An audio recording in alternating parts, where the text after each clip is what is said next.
மாவனத்தம் அப்படின்ற மலை கிராமத்தில் வாழ்கிற ஆதி மலைவாசிகளால் வணங்கப்படும் ஒரு கோயில். இந்த கோயில் வந்து எவ்வளோ இயற்கையாக இருக்குன்னு பாருங்கள். அதாவது இந்த காட்டில் கிடைக்கிற மரம் செடி கொடிகளை வச்சே வந்து கோயிலுக்கு வந்து பந்தல் அமைச்சிக்கிட்டு இருக்காங்க. இந்த பந்தல் அமைக்கிற போதே பாருங்கள், இந்த பந்தல் அமைக்கிறதுக்கு முன்னாடி வெறும் மரம், அதாவது இந்த காட்டிலே கிடைக்கிற மரம், அப்புறமா வந்து கழி இதெல்லாம் வச்சு ஒரு பந்தல் மாதிரி வைக்கிறாங்க. இந்த கயிறு கூட வச்சு கட்டுறதில்ல. காட்டில் கிடைக்கிற இந்த செடி கொடிகளை வச்சே வந்து எல்லாமே ரெடி பண்ணிடுறாங்க.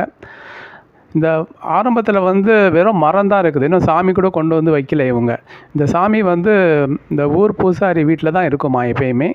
இந்த விசேஷ நாளுக்கு மட்டும் கொண்டு வந்து வாரம் சனிக்கிழமையானால் கொண்டு வந்து இங்கே வச்சு பூஜை பண்ணுறாங்க.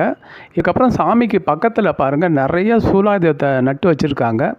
அந்த சூலாயுதத்தில் எல்லாத்துலேயுமே பார்த்திங்கன்னா எல்லாத்துலேயும் எலுமிச்சம்பழத்தை வந்து குத்தி குத்தி வச்சுருக்காங்க.